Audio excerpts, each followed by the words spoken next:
Hello, and welcome to the SMU Video Archive series. In this series, we interview members of the SMU community who can provide insight into the history of SMU, especially from the perspective of their time at the university. I'm Neill McFarland, and today we have with us Leroy Howe, Professor Emeritus of Pastoral Theology. Leroy, welcome to this program. It's a pleasure for me to have this opportunity to chat with you. You've had a distinguished career at SMU, and we're eager to know more fully what it was and what you're doing now. When did you come to SMU, to the faculty? I came in 1969. And prior to that, what was preparatory for your coming here? Well, I had taught philosophy for 4 years in a Methodist college in Florida and then in one of Michigan's regional universities. And before that, did my seminary and graduate training at Yale. At Yale? In theology. Yes. Now, you came to Perkins, as I recall, as a professor of theology or philosophical Correct. Theology. Philosophical theology. And you taught then for several years in that field with very distinguished company. Oh, Albert Outler and Schubert Ogden and John Yes. Deschner and others. Yes. Very distinguished indeed. They were very kind to me. Well, you made a good addition to the team, but that was a powerful group. It was. It was a very, very powerful I group. learned more than I think Yes. anybody could have learned anyplace else. And I think maybe the students who came through during that period would say the same thing. They do. Now, while you began your teaching here in the field of theology, you eventually moved not away from it, but on beyond it to deal more in pastoral care and counseling. I did. From the very beginning, I was interested in the connection between theology and the life of the church, and had actually had some pastoral experience in previous teaching before coming here, weekend parishes and the like, and discovered that I wasn't a bad pastor, and missed that dimension of it. So teaching theology kept me connected. And then when Dean Quillian in the late 70s, picking up on my interests, thought that I might consider changing teaching fields into pastoral care and theology. I thought about it for 5 or 6 minutes and then jumped at it. And so how long were you involved in that teaching field? Well, for the next few years, I was still teaching theology courses and then adding pastoral care and counseling courses. I did some postdoctoral training in pastoral counseling to help that transition along. But by the mid-'80s, I was doing practically all of the work from that point on in pastoral care and counseling. As you reflect back on that particular period, what recollections do you have of the seminary and of the university? Well, when I came, the university appeared to many of us in the theology school as just beginning, to make some significant transitions, toward higher level graduate professional training, attracting more and more faculty who were research oriented. And I think by the late 70s and 80s, we could see this across the boards in the university. And that was kind of exciting to watch, the movement toward more emphasis on research, high quality professional programs, and at the same time retaining a pretty strong undergraduate emphasis. I saw just an increase in quality across the boards in the university, so much so that it seemed to me that by the 90s, we at Perkins couldn't brag on ourselves quite as much as we did when I came there, primarily because so many other schools in the university were developing very, very high quality programs. Are there any of those programs that really stand out in your memory right now? Well, I have an interest in the arts, and so I was very much interested in everything that was going on, particularly in the performing arts from the time that I came.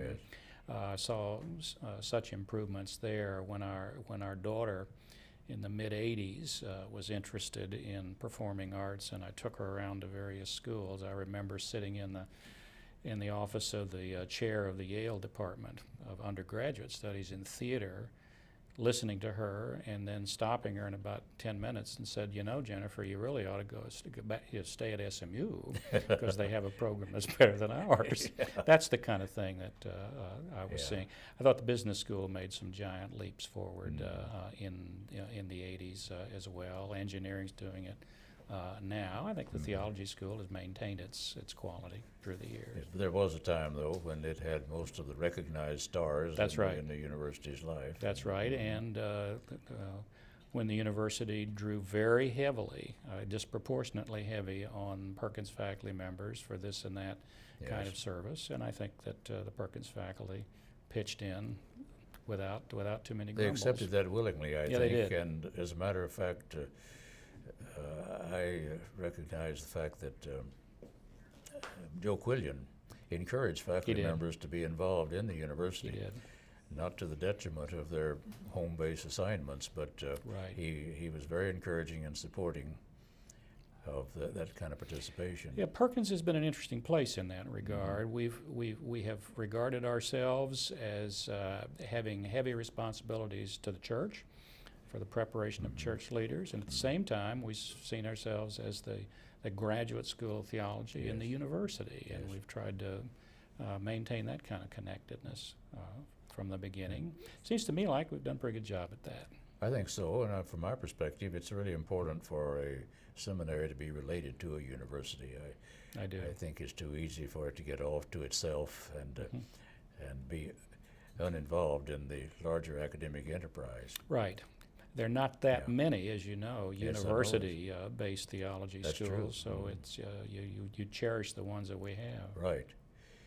Well, now you yourself were involved in stepping out of the School of Theology into other assignments in the university. I was. If I remember correctly, you were at one point president of the Faculty Senate.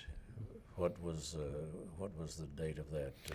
Neill, that was in 1986 and 87. It's hard to forget that because that was the year that we had the major athletics crisis in the university, and I never forgave some of my colleagues on the nominating committee when they asked me to consider being the president of the Senate because they said, we think it's going to be a pretty light year, and I said, well, I got lots of research going, so this is probably a good year to do it. Well, the research went down the tube very quickly. So it was an exciting year, to say the least. Well, you want to reflect on that year a little bit? I'm not inviting you to identify culprits and so on, but that was a very critical period in the history of the university, and many of us are still looking back at it and wondering how things might have been done differently with much more favorable results. You have any ideas you'd like to share with us? Well, it was a time. It was a time when the university, on many fronts, was making significant strides forward. I think that there was a lot of naivete on the part of many that those strides, could be taken much more quickly. So we had, grandiose talk about becoming a quote world-class university end quote in overnight. And why can't we do anything that we want to do at #1 level, including athletics? Well, we were and are still, in the top leagues of the NCAA, which means the competition is just absolutely fearsome. Well, corners were cut on academic standards to bring in students who could contribute on the football field, the basketball court primarily, and the university paid a heavy price for that. I think there was a kind of a chastening experience all the way around, though, and the recognition that though the academic standards of the university and the academic integrity of the place wasn't really compromised, you still can't talk about building a world-class university, in just very short periods of time. You have to do that very slowly. And the recovery in athletics, of course, has been, very, very slow. The price that the university paid, many people think in retrospect, was excessive. On the other hand, in other respects, maybe we deserved it, because one of the things that we didn't do well was own up to the problems early. Yes. lots of universities cut corners and they got caught. But what most of the universities did was own up to it, set up internal studies of what happened and why, and ensure that it didn't happen again. And we made the mistake of trying to stonewall it, and that paid a very, very heavy doesn't work price well for it. Yeah, for an academic institution not to tell the truth is not a good idea. So the price was heavy. And no other school has had a similarly severe penalty, Right. and I think is not likely to have I it. think not. I think perhaps the NCAA learned some lessons, as did we. Yeah. Maybe something, in that respect, maybe something good has come out of it. But as you say, the price to this university was quite heavy. And we continue to pay It it. continues to be, yes, it certainly does. Right. Well, you must have impressed somebody, though, in your administration of the Faculty Senate, because then, not too long after that, you were made Associate Provost. That was with Ruth Morgan, wasn't it? Yes. Yeah. Ruth's been a good friend of mine for lots of years since we came to the university, member of the same church. So I think she just kind of buttonholed a friend out to help. I'm not sure I had any distinctive qualifications on it, but it did know some things. And at the time that she asked me to become one of her associate provosts, we had in the works some major revisions of undergraduate curriculum. And I'd had a lot of experience with curriculum revision, both before coming here and then at Perkins. I was academic dean of the school for 6 years in the 70s, and we went through a major, as you remember, yes, that's right. curriculum revision then. So I knew a lot about the process, and Ruth thought I might be able to be of some help primarily in that regard. So I went down there ostensibly to help out for a couple of years, and then wound up staying 4 years. Yeah, a little longer than I anticipated. That was 86? 89 to 93. 93, Got the curriculum in place, the undergraduate curriculum, and just kind of hung around until Ruth left Provost. So. Well, any other recollections of that particular period? Had no doubt had opportunities to observe some things and to interact with some people that are important. Well, I think that during that period, in fact, the whole of the 80s, there were some interesting paradoxes in the university, it seemed to me. On the one hand, the university was making very considerable strides in improving the academic quality of a number of programs and inaugurating new ones, while at the same time facing the enormity of the consequences in its athletics program, which, of course, created a black eye for everything. Yes, an embarrassment. An embarrassment. Yes. Undergraduate enrollment suffered during that period, not just because of that. Demographics contributed some. So while there were some strides forward, the university was struggling financially. And when Ken Pye came in as president, I think, what is it, 87, if I recall correctly, he came in, as a troubleshooter kind of president, hands-on, micromanagement from the beginning to the end to try to, turn around the financial structure of the university, which was, going to compromise the future. He did a wonderful job. But my years in the provost's office were austerity years. We just saw, one cut after another in order to maintain some of the progress that we were making in other areas. And it wasn't a whole lot of fun, frankly. But we, even at the time, starting new programs, the psychology PhD program, got off the drawing boards during that period. At the time, it looked like we were going to be able to do some significant things in physics with the ill-fated superconducting collider project that looked like a sure thing. And had it gone, that would have been interesting too. We brought in some very competent people into the physics department at that time who had joint involvements with that project. Right, but we're improving chemistry. Some of the humanities programs were getting strengthened then. History, I think of right off the bat. So it wasn't all cut back in austerity. It was that, while at the same time some programs were developing very well. But those were hard years, very hard years, until the budget was in balance. Yeah. You know how it goes, Neill. If the university doesn't balance its own budget each year, it has no reasonable prospects of getting major foundations and corporations to give you money. So getting the budget balanced was the first order priority. While very competent faculty were wanting the major leaps forward to get new money in, which we couldn't get. And there was psychological damage that had been done to the university that really ran pretty deep, I think. It did. I think in the long run, the university could make a credible case, because it was true that the academic integrity of the institution was never, in question here. And I think people began to see that. But it was a tough road to hoe for a while. Right.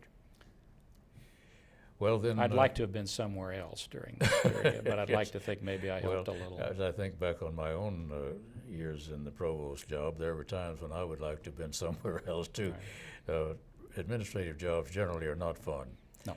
They are important, but they're not necessarily fun. You have far more responsibility than you have, quote, power. That's right. But you are thought of as having far more power than you need. And are blamed for misusing a lot of it. That's right. Yeah. Yes, I'm very familiar with that particular story. Yeah. Well, having finished that tour of duty, though, you went back to the School of Theology to the full-time teaching position. I did. By the time that I got involved in faculty senate matters, and that was really 2 or 3 years before I was president of the faculty senate, I had a lot of scholarly work going in my new field of pastoral theology. My filing cabinets were filling up with interview data and the like, and I was just eager to get some of this out. I had been pretty productive as a writer in the theology phase of my career, and I wanted to do that in pastoral care, and it became increasingly difficult. So I just, as my time in the provost's office came to an end, I just couldn't wait. Ruth Morgan retired from the office in the same year, about the same time, and we had a nice little exchange in the parking lot on our last day about how both of us felt like we were walking about 6 inches off the ground, free at last. But I went back to Perkins, taught for another 5 years in pastoral care and counseling primarily, and began getting writing done. But I also realized during this period that my interest in the field had shifted. I'd spent so many years training clergy in the area of pastoral care, and I began to realize the hope for the church in this field is for lay people in the church to take on more and more caregiving responsibilities. The pastor can't do it alone. And as a matter of fact, lots of lay people do lots of things in the pastoral care area as well as, or better than most pastors who have to carry other responsibilities.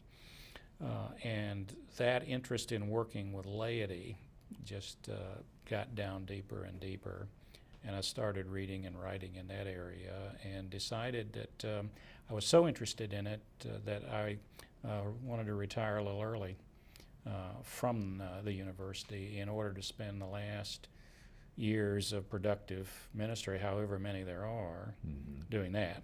So that's what I've been doing. And the last so you took retirement at what? In 98. 98. Retired when I reached 62. Well, tell us a little bit about your publication record there. What types of things have you been turning out? Well, the one thing I wanted to get written when I went back from my last phase of teaching at Perkins was a book on theology of pastoral care and counseling, primarily for clergy, and I wanted to write it in a way that practitioners in the field of psychotherapy could gain something. At the time, more and more secular therapists were showing an interest in religious issues. and helping people deal with very difficult ethical and moral dilemmas. And so they were looking for guidance in that area. And I thought I could write something for clergy that would also be useful, and did that. And had a book published on theology of pastoral care and counseling, 95, I think it was. This was primarily directed at ministers. Right, ministers and professional therapists. And felt like I had said a lot of what I wanted to say. I did a number of articles on top of that, primarily in the area of marriage and family counseling within the church, and from a religiously oriented base. Professional marriage and family counselors were increasingly interested in the spiritual dimensions of their field, so my stuff was helpful there. But I began to realize that the next phase is to work with laity. So I've since retiring, I've got my first book done on equipping laity for pastoral care. It's just out, as a matter of fact, and have two more that I did immediately afterwards. That's the title of it, Equipping Laity? It actually carries the title, A Pastor in Every Pew. Oh. Not my title, actually. The publisher wanted it, and I thought about it for a while and decided that's a better title than the one I came up with. But it says what it's all about. So my wife and I, Nancy and I, have been doing some workshops in districts of the Methodist Church since summer, introducing that program, because it's a self-contained program for equipping laity. And then I have accompanying resources that I've been doing. It's very exciting to do that. Well, it appears to me it's very relevant. Yeah, I think it is. If my writings don't prove to be all that helpful, somebody else's will, but there's no question that the writings need to be directed more toward lay people. The focus is right, yes. Right. Well, these days the demands made upon pastors are so numerous and so demanding, right, that they really need help also. They do. Yeah. They do. And it doesn't matter whether it's a large church that is blessed with a very large staff or a small church when the pastor, is the one that sweeps out the fellowship hall too on Sunday evenings. It doesn't matter. Pastoral responsibilities are just overwhelming everywhere. And the obvious answer is for lay people to share them. Step up. And when they do, churches grow. When they don't, churches tend to lose energy and decline. Well, you're finding a good response among the laity for this? Yes. It's been an interesting transition for me because a lot of my writings, given my interests early on in philosophy, history of philosophy, philosophy of religion, philosophical ethics, Christian doctrine, frankly have been pretty heady enterprises. Yeah. And like a lot of us at Perkins, we've written a lot of stuff for people like us, for academics and scholars. And it's been both a challenge and a blessing to have an opportunity to try to put this material in a way that everybody can understand. Yeah. And I had a group of very competent lay people working with me to start with on the book that's just out. In fact, I asked 8 of them, some of the most experienced lay shepherds, in our congregation, if they would work with me on this. I asked them to be loving, and I also asked them to be merciless. And their eyes lit up, and they gleefully agreed to do both, and they were. And that first outing has helped me make a transition in the way I express issues now. I still think I can hold my own in a good academic discussion, but I think also I can communicate better with lay folks directly than I used to. Well, that's an important step. I've been concerned for a long time with the limited capacity of many learned academics to reach a broader audience and to explain to the uninitiated the significance of what they do academically. Yeah. And I think many academics feel awkward in trying to do that and almost feel like they're traitors to the cause. They Right. get branded as popularizers or something Right. of that sort. But it seems to me that the ultimate goal of all of us academics ought to be to reach those who are not initiated in the discipline and help them to understand the significance of what is done in that discipline. I think so. And You're fighting upstream in an academic institution such as SMU, continues to aspire to be, Yes. and in many respects is, with the research component, perhaps the most important one, with Yes. faculty judged certainly on both teaching and research. But I think when push comes to shove, It's the research. it's very difficult to move up the ladder without a lot of research, no Right, matter how good a right. teacher you are anymore.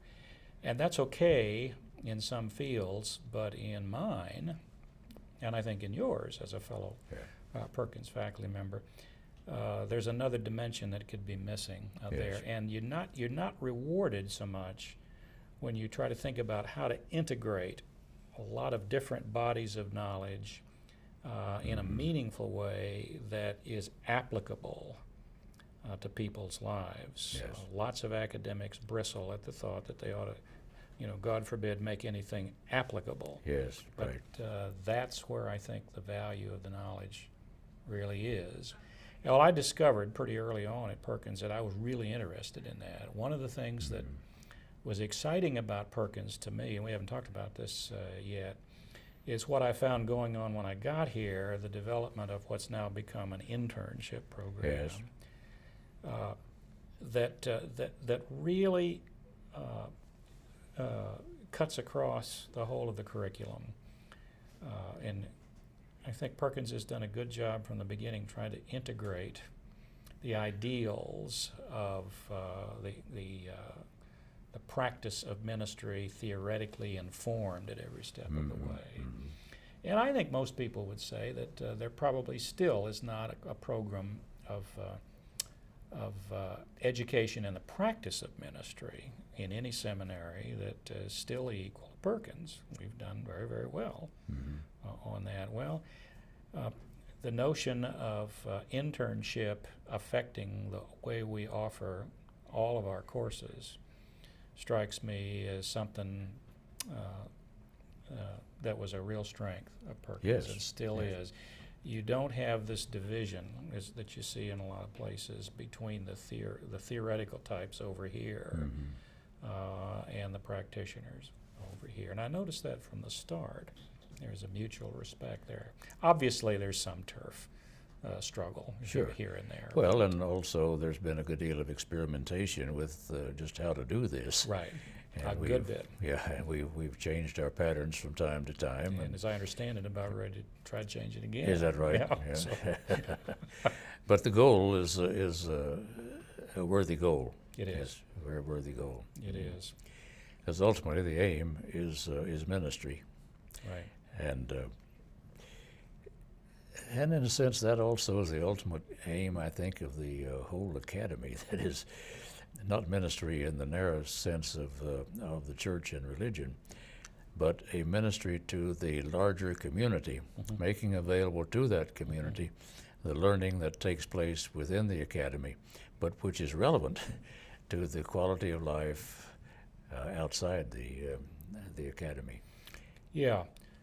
Can what we do here from the first course in freshman English composition or whatever we call it Right. now, all the way up the line, can it make a difference in the first place in the lives of the graduates to such an extent that they can make a difference in the lives of people in the communities in which they live? It does bother me that this place is relatively little different from other comparable institutions in attracting students who see the market value of a college education and who are going to be interested in, how many bucks can you make by doing this. That bothers me. But I still think that there are a lot of students here, in lots of different programs who have that broader vision of things. How can you make a difference in it? Yeah. It's not an unworthy goal to make yourself employable. Right. But but it also As is parents, a goal. we It ought to certainly be. Yeah, that's right. But it is a goal that ought to be expanded to make you employably useful to the larger community. Yeah. And that, it just seems to me, is at the very heart of what the academy is all about. Higher education is all about. You can make people employable by a whole variety of means, but you can't educate them to be really useful and productive citizens just by developing their employability. Right. Yeah. Yeah. I guess I have been, very, empathic toward the stated goals in this place of broad liberal arts education for undergraduates, no matter what professional specialization there is. I think the faculties in the liberal arts, have a very difficult time of it. Yes. Continuing to make their case because the pressures, to acquire an education that's going to be professionally useful are so great, and again, not to be discounted. But it does seem to me that we continue to do a pretty good job around here in that. And continue to cling to that goal. Yeah. As long as we have the goal, we're going to have some success in meeting it, I think. And it's a goal. It's not a fantasy. It's it doesn't strike me that it's a wish list. People are been very serious about that. Yeah. From the very beginning, and that's one of the things that I've liked about this place.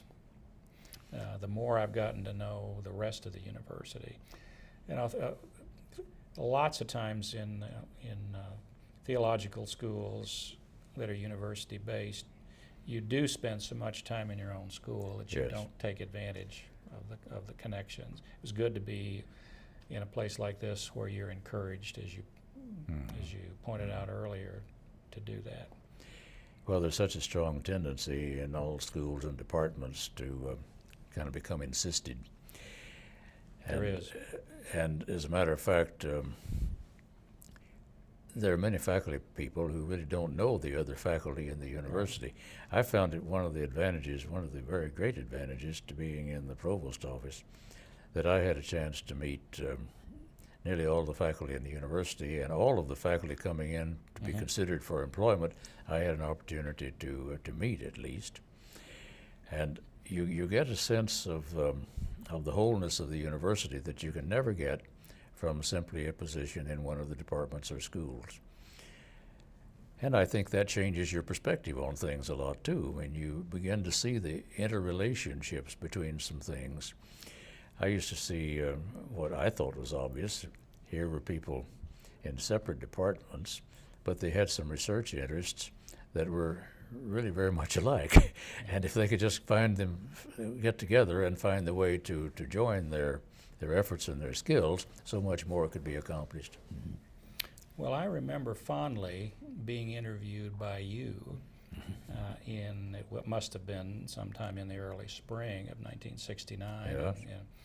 When I was here for what we used to call my stated visit. Stated visit, which means, get checked out by everybody. Yeah. Well, it was a pleasant surprise to be told that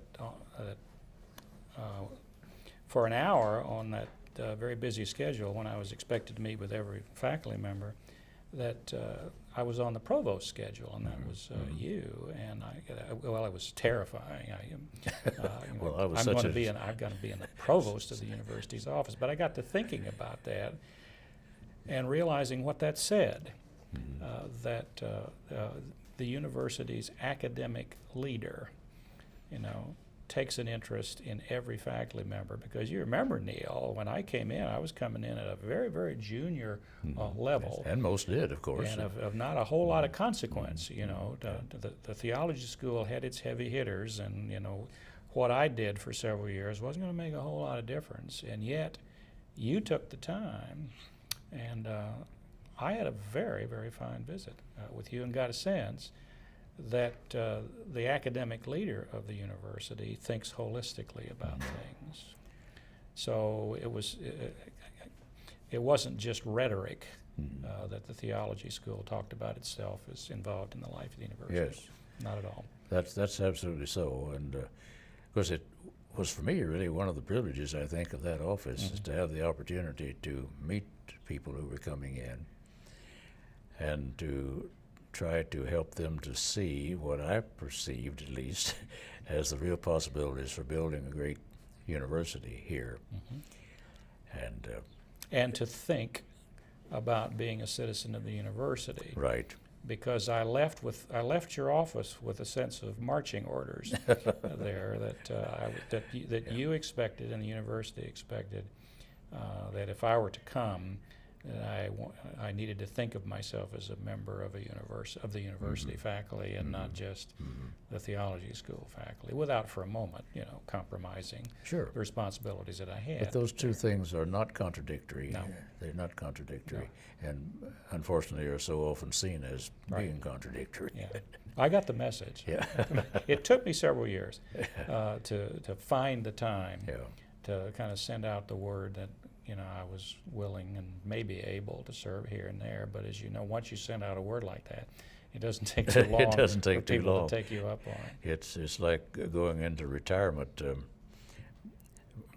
For the first year or two, it's idyllic, but then people discover that you're available, and they can find all sorts of ways to use your time and energy, what energy you have left. And yes.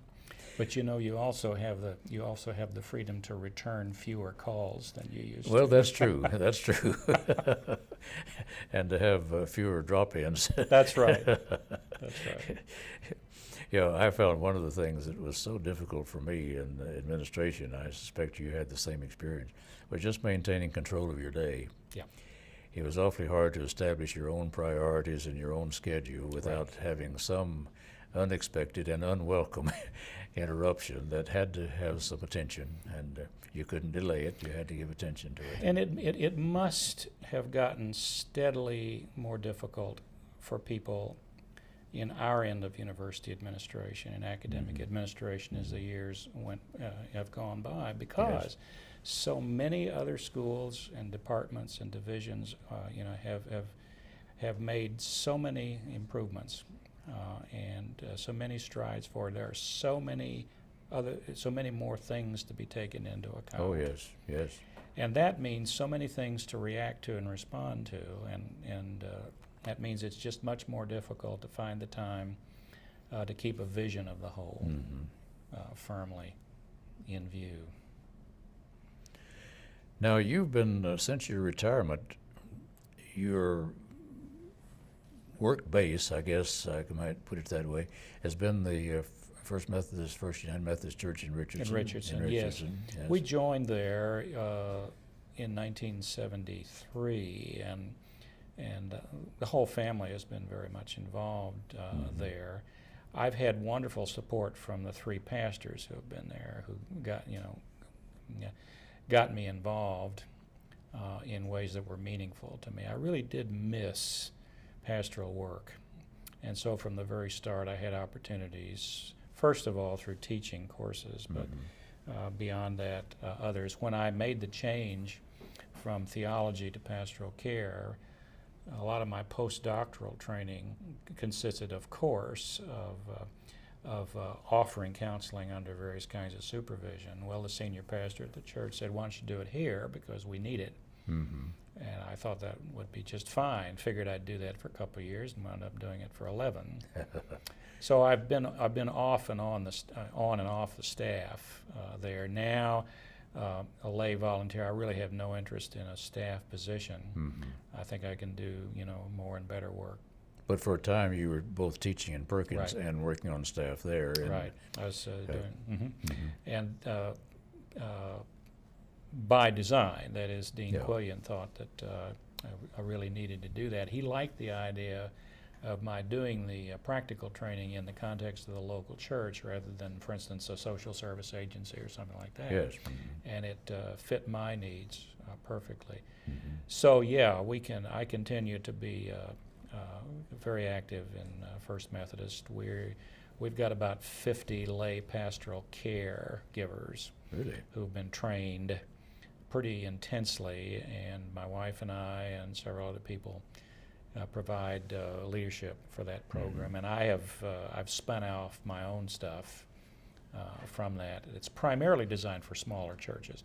The program that we have is an excellent one. It's very expensive. We're fortunate that we have the resources to fund it. And it requires a lot of staff time. Well, we have that too, but most Protestant churches simply don't have those resources. No. So I've tried to design things that pastors and their lay people can simply pick up and go with. That's high quality, that's theologically sound, and then it's doable. Yeah. And that's just been very exciting. I'm just as fulfilled now as I have been in every phase of my work at SMU. Well, that's good to hear. And give us some sample of how the lay ministry functions in this respect. We can guess, of course, that they make some hospital visits and home visits and things of this sort, but it must be a good deal more than that. Well, our emphasis has been on equipping lay people to do person-to-person visits and conversation over extended periods of time. Basically, the follow-up to major crisis. I see. The clergy and professional staff, are Johnny and Janie on the spot. Yeah. When there's a death or a divorce or an illness or something like that. The problem is that neither the clergy nor the professional staff have the time to spend Following up. No sooner have they helped someone through the first stages of a major crisis than there are 5 others, with the phones ringing off the hook. So they have to move on. Well, what happened? So a lot of needs fall between the cracks. That's where lay pastoral caregivers come in. The pastors, with our leadership team, have a system worked out for consultation and referral so that the pastor, as he or she begins to wind things up with a family, broaches the possibility of continuing pastoral care, and then contacts us, and then we, with the pastor and the staff, think together about which one of our lay caregivers may be best suited to work with this person or that. And so we've got people who've been in the program for 5-6 years now. Some have worked with quite a number of lay people. We have several who've been working with the same person for a couple of years, which we think is fine, particularly in cases of chronic illness, for instance. These problems don't go away. Well, that's what gives people a sense of being cared about. And it does take some skills. You start out with basic listening skills. Sure. Most of us, frankly, like to talk a lot. And though we think we're good listeners, we just generally listen for the opportunity to convey something. And it's kind of hard to change that around and get in a situation where you're going to encourage the person you're talking with to do most of the talking. We have an 80-20 rule. We basically say if a person you're talking with hasn't talked 80% of the time or more, you probably ought to take a look at what you did. Well, obviously it's so important to have people who care and who are available. Perhaps the worst experience that any of us can have is just sort of a sense of isolation. Nobody cares. Nobody cares, and I'm fighting through this or enduring this or waiting for the end and without anybody really caring. Well, it's a heavy responsibility. For ever since I started teaching in this field, the thing I've emphasized over and over again to theological students is that people will forgive you for not being the greatest preacher, in the world. But if you're not there with them and for them in times of need, that's very difficult to overcome. So you don't have to be the greatest preacher, but you have to be there and you have to listen. And that's tough because there are more people who need you, and there are more people that need listening to than you Right. can possibly provide and serve. So this is where the ministry of the laity comes in. And the pastoral heart is not reserved for those who are ordained, is it? I hope not, Yeah. or we are in Yeah. more trouble than we think Well, we are. I think you're on a very fruitful path there in involving more lay people in this kind of ministry. It gives me a sense of kind of gathering together what I at least have thought to be some of the best that I've come up with as a researcher and prayerful thinker and teacher in an academic context, and offer that to the church as a whole. There's a sense of bringing a lot of things to closure that way, although I've still got a lot more to do in that Now regard. you have about 50 people, you say, in that particular church. We've trained more than that. We've got about 35 active at any given time, and 50 or 60 who are capable of doing it. But now you mentioned earlier on, I think, that you do some workshops outside of that particular church for lay people. Yeah, the book lends itself to a kind of introductory workshop. In fact, Nancy and I did one just this previous Saturday morning for a group from this area. I think we had people from 7 or 8 churches coming in. Oh, really? Just kind of walk them through what's in that book and how they can get into it quickly Yeah. without making it a heavy-handed kind of situation, and reminding them that they really didn't need to come for the workshop, but we're glad they did. But they can pick this thing up and run with it. That's what lay people need. Well, that's very exciting and very encouraging, that aspect of extension of the ministry by way of the laity, to the laity. Yeah. Well, are there other topics that you think of that you would like to enter into here? Well, I've enjoyed the topics that we've explored. I hope that, and I've communicated that my 29 years at SMU were good ones. You know, it began with a rigorous interview process and a very pastoral provost talking with me, and I've had an opportunity to get involved in lots of different areas of the university, which I hope every faculty member will at some time or another. So these have been very good years. Well, yours has been a distinguished career, and you've made some very substantial contributions to the life of the university. Well, thank you. And I personally am grateful to you for what you have brought, and I'm sure many others are as well. And it's been a great pleasure to have this opportunity to chat with you and to find out what in your so-called retirement you're still about. Right. Well, thanks, Neill. Good to And visit with you good to again. visit. You never age. Oh, would that it were so.